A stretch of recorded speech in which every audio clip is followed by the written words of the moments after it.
Hey, this is Steve in Dallas, Texas. It's Saturday morning, my friend, and you are listening to Light Talk.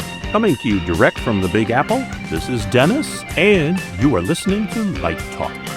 And this is Ellen, coming to you from the beautiful island of St. Bart's. And today we discuss experimenting with LEDs, making decisions in a timely fashion, losing your computer, and lighting in narrow spaces, all on Light Talk.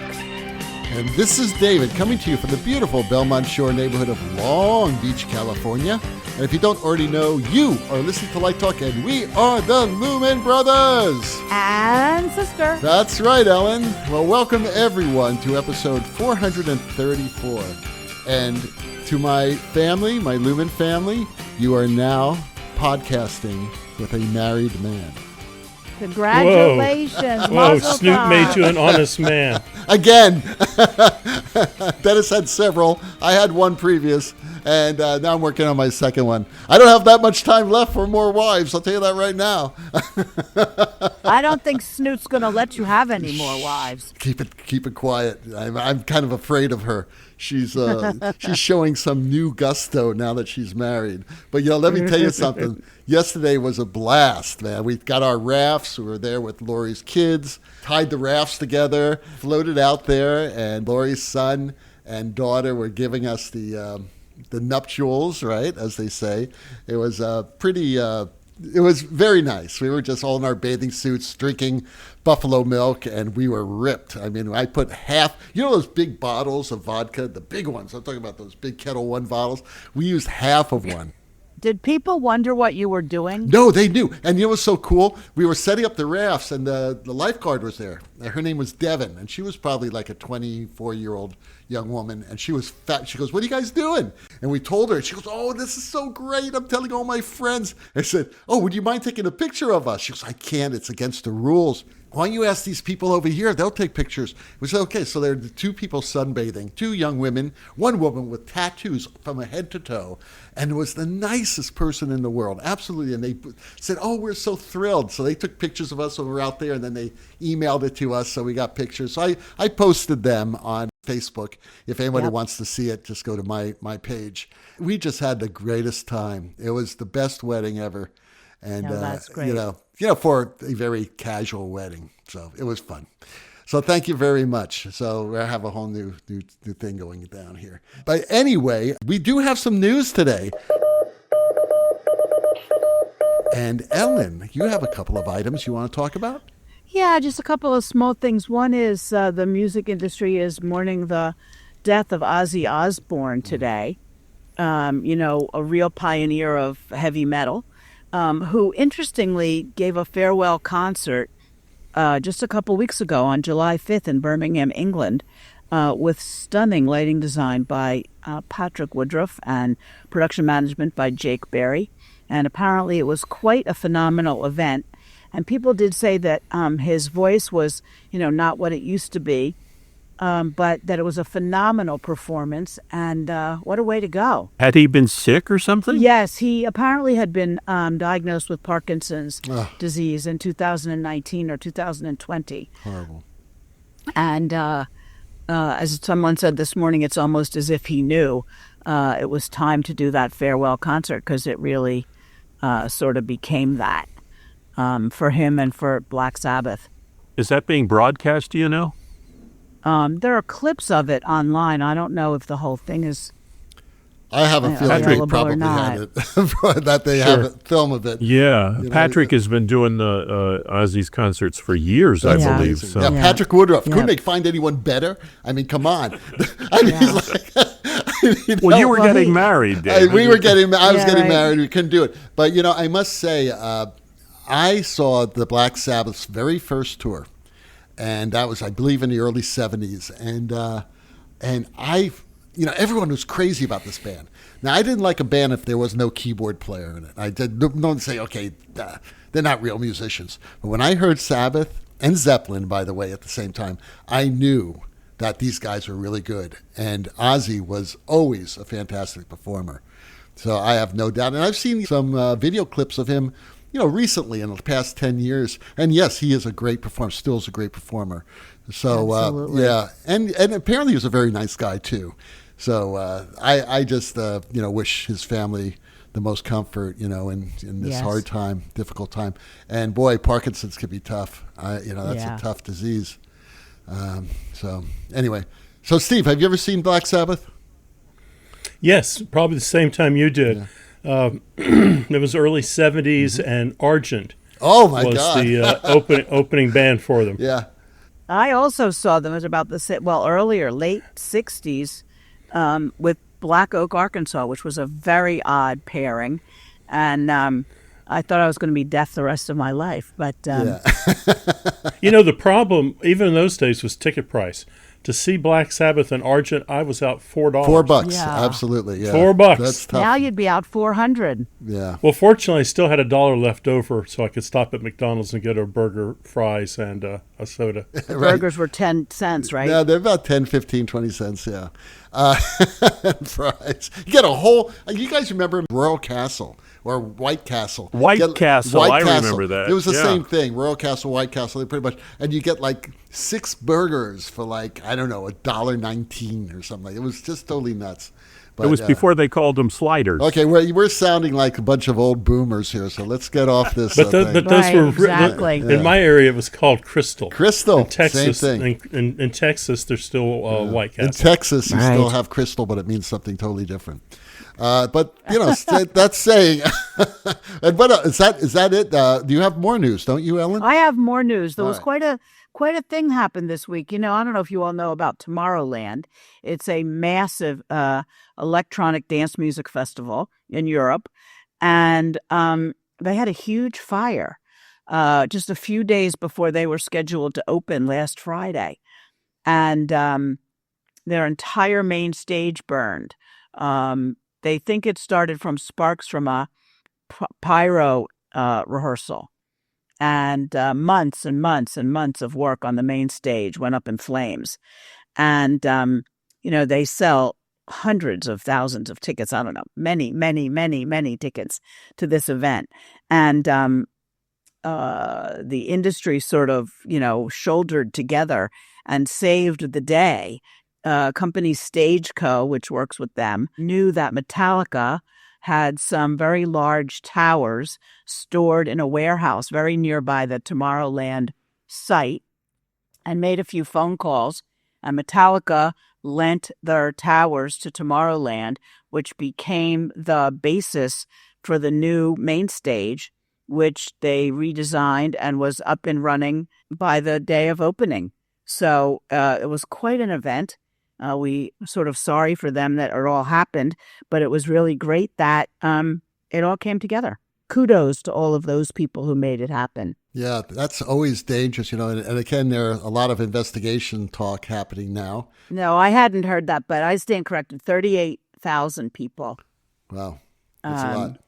Yeah. Yeah, so it's a lot of people. It's a big festival in Belgium, and it's like sort of one of the hearts of the EDM festival. And it's really great that they were able to pull it together, and the show must go on. That's right. So that was a really good example of that. People putting it together. That's great. Yep. All right, so let's get started. Dennis has the first question of the day. Corey from Charleston wonders, decades ago when I was a student, I played with various shades of gel and experimented with different brands and saturations to better understand why I needed to use certain colors. How do today's designers experiment with the various ways color can be mixed with LEDs? Wow, going back decades there. I remember myself in college and grad school, I used to have the flashlight with the little slit in the top that I put the little gel plastic swatches in there and experiment with the various colors to see if I prefer Roscoe 64 or Roscoe 80 or whatever. Although when I started, the company of choice was Cinemoid. Remember Cinemoid, guys? Oh, yeah, of course. And then that was when I was in grad school at Penn State, and they had just acquired that new product, that newfangled plastic Roscoline. And then it went to Roscoe Lar, and then Roscoe Lux. And like most people who went to schools that utilized one particular color media, Roscoe always became my media of choice because I knew it well and experimented with it. And understood it. Over the years, there was also Joe Tywill's Gam color. Lee was also a favorite of a lot of people. I never really got into the Lee color Most of line. the Lee stuff is from overseas. Yeah, it was Yeah. was that a English. rank strand or was Yeah, I can't think remember. it was English. Yeah.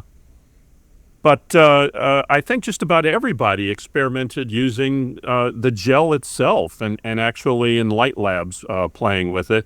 To this day, what I usually do is recommend on something that I want to, and I mentioned this, I think when we talked last week, I'll say, okay, let's find a Roscoe 80. And although the consoles can call up Roscoe 80, it never really looks like it. And depending on the particular fixture, the LED sources vary from point to point. So ultimately, I end up mixing the color, especially if it's an RGB system, with the proportions needed. Primarily in television studios, I'm using some variation of a color temperature of white. What I like to do is say, okay, let's put all the colors together, and then I'll subtract what I don't want using subtractive mixing. And it might end up being like 60% green and 40% red and maybe 70% blue, something like that. But a lot of times the younger designers don't quite understand what I'm doing when I'm mixing that way.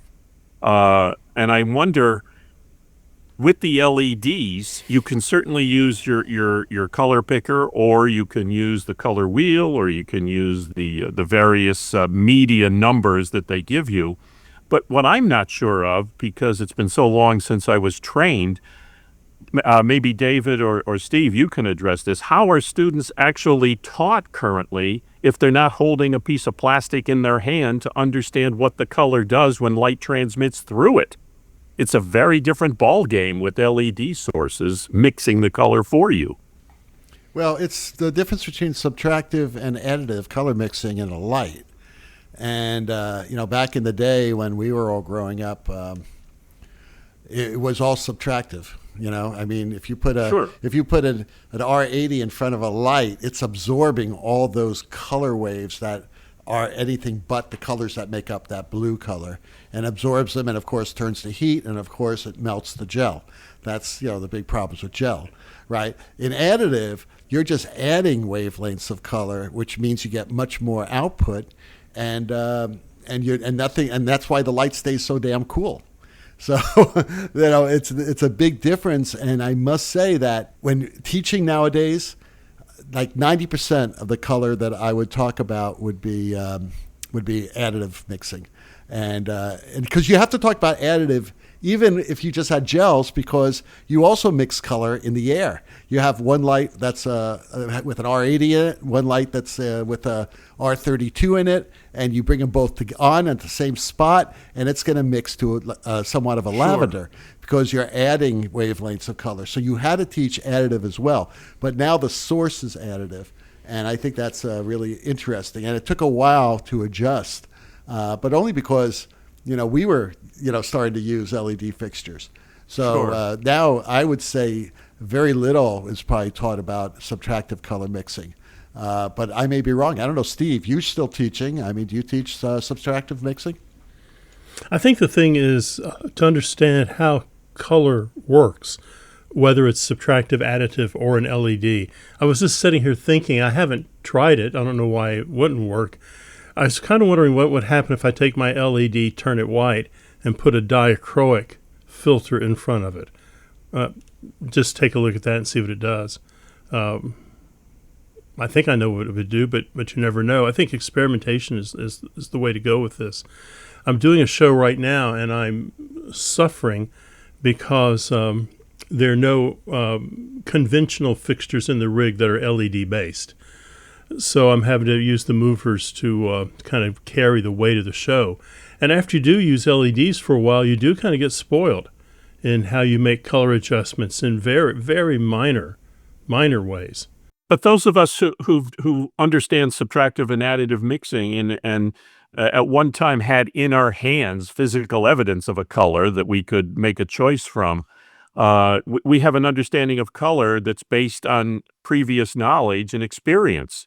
If there's somebody new right out of school studying lighting, how do they understand what colors mixed best and how to mix them? I mean, granted, there's a whole color theory, and I know it's been discussed on the show, but I just wonder, where do students get that experience? Well, I don't think it's from using the color picker. No. I'm pretty hardcore about that. No, You know, not at all. sometimes I turn my students loose with a swatch book, and we just take two lights. You know, we take two fixtures, put them side by side, and we put a piece of gel over a student's eye and says, that's red. Mix that LED to match what you're seeing in your right eye. But again, So you're doing what I'm saying we always Yes. used to do. I think last week at one point, my close personal friend David said, throw away your color swatch books. When there is no swatch book anymore, what do younger students have to compare to based on the process we always used to do? It's going to end up being random experimentation until they understand how infinite the color choices they have at their disposal on LEDs. Well, can't they just use the color they like? Yeah, I exactly. mean, why does it have to match a gel? There are no rules when it comes to colors. I agree with Ellen. Use the color you like. You need to understand the whole idea of color theory as far as how color is relative and it's all about contrast. Because you can look at an R80 and depending on what light is on before it or after it or next to it, it may look totally different. Okay? Because that R80, our brain is just looking at R80 and everything else around it and where we came from, where we're going to. I think I talked about this last week real briefly. But that's the type of theory I believe students should be taught about color. And once they understand that, it doesn't matter, how you produce that color, whether it be through LED, dichroic filters, or if you're producing it through gel. Right? That's immaterial. Right. Because to get the feeling like Ellen's talking about, it may not be R80. It may be R68 or maybe something with a little more green in it because the other palette has a little too much red in it and it's not green enough. So you may need to compensate for that. Also, it's important to understand that in pre-production, when you're actually developing the design with your team, you may be discussing what color palettes you'll be using, what color palette the set will be in, the costumes are in. And that will immediately give you a framework of what the boundaries you need to work in, for a general type of lighting. But that doesn't mean you can't depart from that for specific moments in the show. So that is the sort of freedom that I'm talking about. So I don't know if I was teaching today, if I would completely change what I've been teaching for the past 30 years, even when we were just using subtractive color mixing to mix the color. So, but yeah, I say there are no rules in color. And, sunset's not purple or moonlight's not blue. It's like, if you want to make moonlight blue, make it blue. It's an art, man. We're in a theater. It's funny. The other thing that's really difficult there, you kind of touched on, is that you also have to know what the light is capable of doing. If you're using a tungsten lamp, that's going to interact with your color in a very different way than an arc is going to interact with it. So a lot of times when people are just grabbing color pickers, they can't figure out why the gel color is not correct because they haven't thought, if we circle all the way back to Dennis, they haven't thought about the color temperature of the lamp, which has such a huge impact on color mixing. Let's take it to the next level, though. I just did a ballet in the spring. It was all movers, and my programmer and it was based on another show that I had done years earlier that was all conventional tungsten with gel. So we ended up having to mix the colors with the LEDs of the movers, and the show's going to be brought back again next year.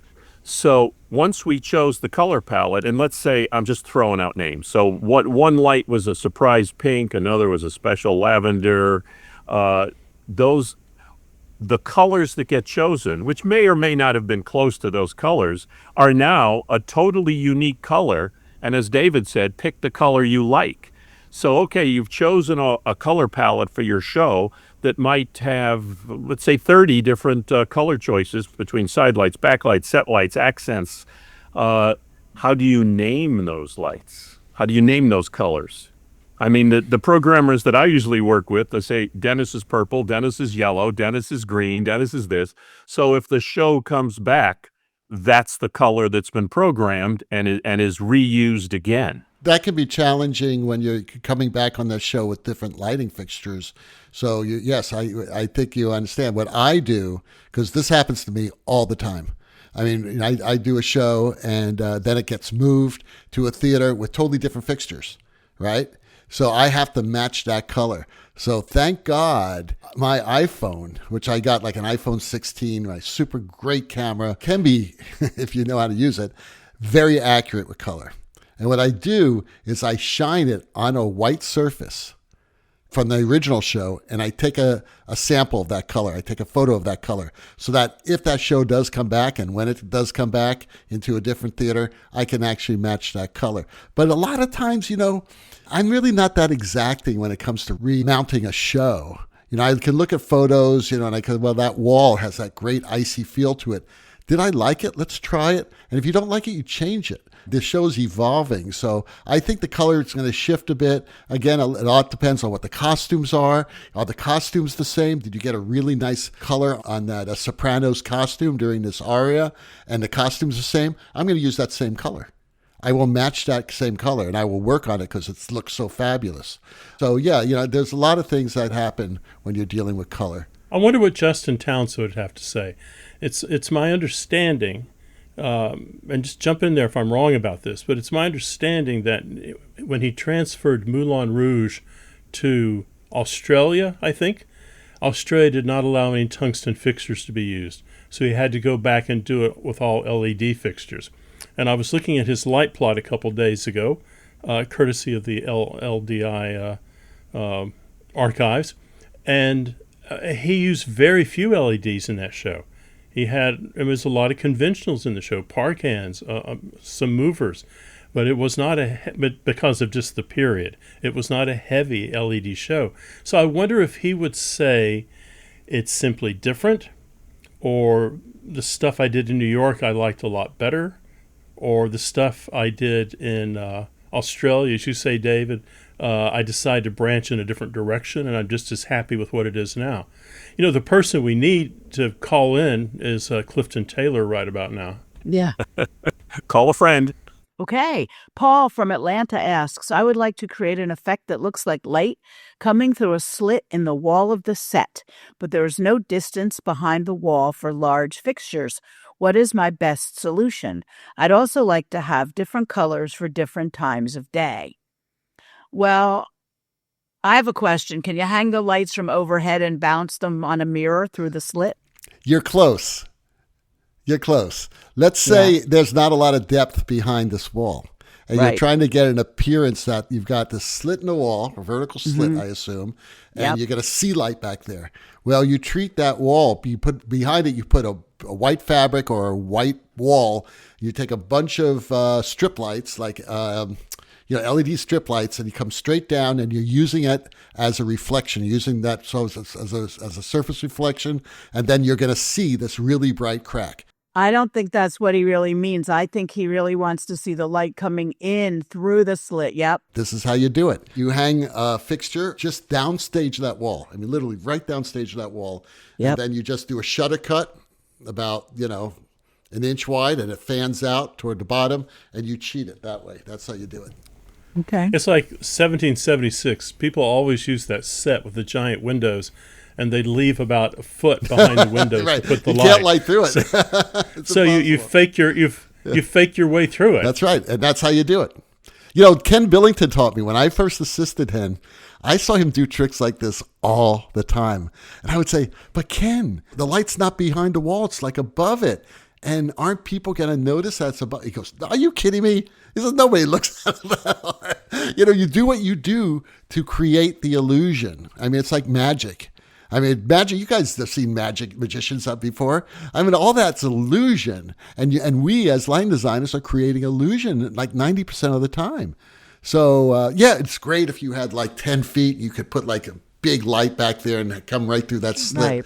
I think what would end up happening there is that you'd be, shooting this light, at the back of that wall, and it'd be bouncing like crazy onto the surface that's upstage of it. And it would be so bright that you really, because just to get the light of the slit, you'd be like, have to have that thing bright, but then you're getting too much bounce off the wall, and and that damn line on the floor is not bright enough. And, if you take that light down, that light's going to go down, but the wall's going to go down. Now the wall's not bright enough. So you really need two separate controllable elements to this. One is the wall behind it, and the other one is the slit. And you make sure that those lights that are creating that slit are super powerful. I used to do it with like 2 or 3 Lecos and just bring in, shutters and like put them one on top of the other. Now, the only time this really doesn't work is when there's haze in the air. Because when there's haze in the air, you're going to see the beams of light coming through that haze from the top, and then the illusion's going to be gone. So you cannot have haze in the air when you do this. Wouldn't work if there was a full box set with a full ceiling either. Well, you usually can get around a full ceiling by just having slots in the ceiling that no one sees. Yeah. Whenever someone does a full ceiling, they usually have a beam of some sort that goes across, or something that the ceiling can be sort of have 2 different levels like this, and you can get something in there. So for Paul's color changing, he obviously just wants to use color changing LED fixtures, and he can have whatever time of day he wants. I think one of the questions is how bright does it really need to be? I've done similar situations, soap operas, you'll see this sort of thing a lot. And going back to what Steve said about 1776 and the big shuttered windows, I had a scenario where I had shutters that were very close to the wall. And I just had the gaffer make like a bounce, but it wasn't a bounce. We basically put 15, 20 runs of very high intensity LED tape onto that wall and blasted that through the windows so that you had a really intense light coming through the windows that I could change color with, because it was color changing LED tape. And the tape that's available these days, especially what we use in studios, is incredibly powerful and very efficient. But as David said, it needs to be a 2-part scenario. So you'll have the light coming through the slit or the shutters, but you need to augment it across the stage with something else. In the particular situation I had the LED tape going through the windows, and then I just had Lecos with shutter patterns above that. With beam benders, I'm really big on beam benders so that I could point the light straight down and get the fixture higher and get a little bit shallower angle. Sometimes people just make things too difficult. They really over-engineer it, think the problem through, and the solution is 10 times more work than they have to do. At the Helen Hayes, which was the smallest of the Broadway houses, there was a drop-up stage. The drop needed to fly out at the end of the show, and on the floor behind the drop was a Leco that shot a beam of light down and kind of silhouetted, backlit the singer standing at a microphone. And there was no way to put the Leco on the floor that the drop didn't hit it. It was always clipped it a little bit. And so they were having a huge conference on stage about how to solve the problem. The TD was out there. The rigger was out there. They were going to move the drop like 3/4 of an inch. It's a real conversation going on. It was like launching the shuttle to the moon. And the head carpenter said, "Well, I can solve your problem in a couple minutes, boys."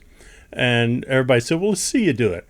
He took the barrel out of the Source 4, took it over the chop saw, and just cut like 2 inches off the front of the barrel. And he said, "Now you own a barrel." Stuck it back in, light worked fine, didn't have to move the drop, problem solved in about 30 seconds. Very dramatic, but boy, I thought, simple solution. You always look for that. This is where automated shutters really come in handy, because I did a show many years ago where we had something like this, what you described, Dennis, but I think it was a wider gap. But I basically lit it the way I was telling you about. And I had several lights creating this beam going across, and they were done in segments of like a foot long, boom, boom, boom, boom, boom, boom, boom. So that as the curtain would go up to reveal this crack, I would have the first light come on, the second light come on, the third light come on slowly, right? So that the crack looked like it was growing downstage. Now, that's not nearly as effective as a good moving light with an automated shutter. So because what you can do is have the full cracking, just pull the shutter out slowly as that wall's going up. I've done that so many times, it's crazy. But it's wonderful when you have that type of shutter control in the light. Okay, so Richard from Montgomery asks, I finally finished my light plot and paperwork for a show that loads in next week. This morning, my car was burglarized and the criminals took both my computer and the external drive that I backed it up on. There are no other copies of my files. What should I do? Drink a lot of coffee and start again. Shoot yourself. Why would you leave the backup and the computer together? That's a good question. I say multiple backups. I have backups in my office. Every time I plug in my computer. How about the cloud? What's the matter with the cloud? Cloud backs it up. Obviously, Richard did not have his backup in multiple places. I used to do a dirty trick on my students. I was terrible. I was a mean teacher. I used to teach Photoshop when it first came out. And this is years ago, like 30 years ago, 40, I don't know when it was. But I would do a Photoshop class. And I would always say, hey, you know what the two most important keys in Photoshop? Well, save is definitely one of them. Command S, okay? You hit Command S and it saves the file, right? So I would watch my students work. They're working on a project. And I would go behind their computer screens because it was in rows. And I'd look down and notice who's been saving, who's not been saving. And sometimes I would just say, okay, everybody save right now. Okay, everybody save. Then I'd stop doing that. And then when there's one student who just never saved, and I just went behind him and I grabbed the plug of the monitor and I just pulled it out gently. He didn't see me do it. And he had a heart attack. He lost everything. Because his screen went, what's wrong, Brian? He goes, I lost it. My computer crashed. And I said, when was the last time you saved? He said, Thursday. Thursday. And then I'd show him the plug. He said, damn it, David. I said, I hope you learned the lesson. Because it's like doing a show. Nowadays, modern light boards automatically save constantly. Boom, boom, boom, boom. But in the old days, they didn't. You'd have to save it, save the file to disk. Remember, save the file to disk. And I have had students who worked for an entire tech day, like 10, 12 hours, and never saved the show and then lost it. So that's what I call a fireable mistake, because saving a show is so simple. Now, let's have a little bit of empathy. Thank you. For poor Richard. What can Richard do? Well, I agree with Steve. You get to work, right? The good news is that if you've drafted that plot once, you've already solved most of the problems, and you should be able to remember how you solved them. So It's just a matter of getting to work and doing it. Yeah, it's a lot of work, but you'll never do it again. You'll never make that mistake again. The guys at Fairlight preach that same thing. Back up your show and back it up often. Right. But they have another way of teaching people about presets and groups and focus.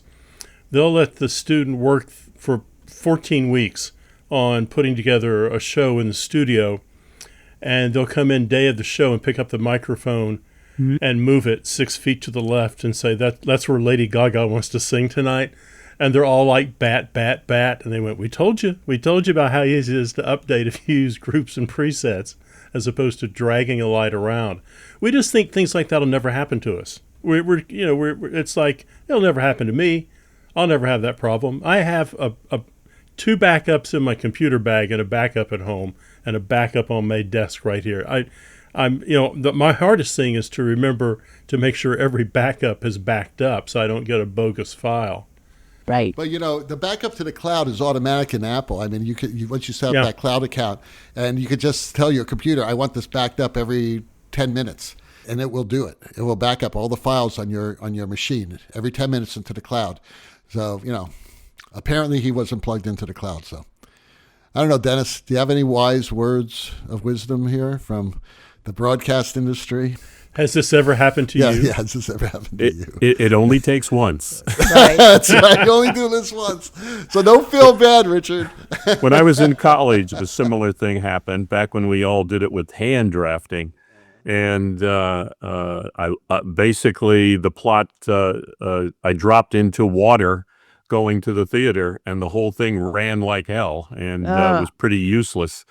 But I was also a photographer, and anytime I did a plot from that point on, I hung the plot on the wall and photographed it. So I had a copy. I also had my own darkroom, so I could pump out another print of my photograph very quickly. Cut to the chase, maybe 25 years later, I was doing the Oprah Winfrey Show, which was one of the very first CAD drawings that for a show I had done. And I'm flying out to Chicago to load in and left the damn plot on the plane. Yeah. But fortunately, because of my previous experience, I took a photograph of it, and I had a photograph. I took it to the LD, and they just went to a photo place and had a damn blow-up made of it. But after that, I mean, I very seldom I don't do CAD drafting, so all of the people that do the work for me, they will indeed save and send to the LDG server, to the cloud. It goes to the place that we're doing the load-in, and there's copies sent everywhere. The only person that doesn't have a copy of one of my light plots is me. And when people say, hey, I need a copy of the plot, I got to call my assistant and say, hey, send somebody a copy of the plot. But as I said, it only happens once, and you figure out however you need to so that you have that either hard copy or a print or file or some way of reproducing it immediately. Now, when you're talking about taking photographs, you were like negatives and going in the darkroom and printing it. And then when you needed another one, you had to print it again. Well, that's because I was a photographer. And, no, I understand. I but used what to a do way to have to do it. It's so easy today. In comparison. Yeah. Everything is so much easier. Well, even now, when I do an original or do a revision at a job site, I'll just take a photograph of it and email that to my assistant. And then that night, there'll be a brand new copy waiting for me at the Kinko's, wherever I am. Brilliant. Have you noticed the tragedy of the new thumb drives? I'm having a hard time finding a thumb drive that still has a light on it. Oh. When I plug it in, I want to see that damn light blinking so I know there's some recording going on. I don't want to have to record it and then upload it and see if it's there. I give thumb drives with lights on them to all my students now. We know it's backing up. All right, so you are listening to Light Talk, and today, Light Talk is sponsored by Total Bastard. Introducing the Total Bastard Eternal Roll of Gaffer Tape. You've seen what we can do with Total Bastard Gel in colors like Bastard Amber, Bastard Blue, and Bastard Green. You've been haunted by our Speedo on a fat guy gobo, and frankly, we're sorry for that. And now, after 17 cans of expired energy drink and some brainstorming in the dimly lit tech booth, we've upped the ante yet again. Behold, the Total Bastard Eternal Roll of Gaffer's Tape. A roll of tape so mighty, so clingy, so unholy, it is the official tape of Thunder Down Under. But what is it? Well, it was Gaffer's tape. You know, duct tape, sophisticated cousin, strong, flexible, easy to remove. Not this, no sirree. This roll leaves behind more than residue. It leaves behind emotional damage. Why eternal, you might ask? Because it survives. It survives dance, recitals gone feral, sets with more offstage drama than on, the time you accidentally tape the sound engineer to the wall. Other brands peel clean. Ours leaves a memory, a sticky ghost, and a single haunting thought. Why did I trust Total Bastard yet again? Uses? Glad you asked. Props broken? Tape it. The light rig fell? Tape it. Last minute cue changes? Take a note to the stage manager's face and tape it. Existential crisis mid-tech?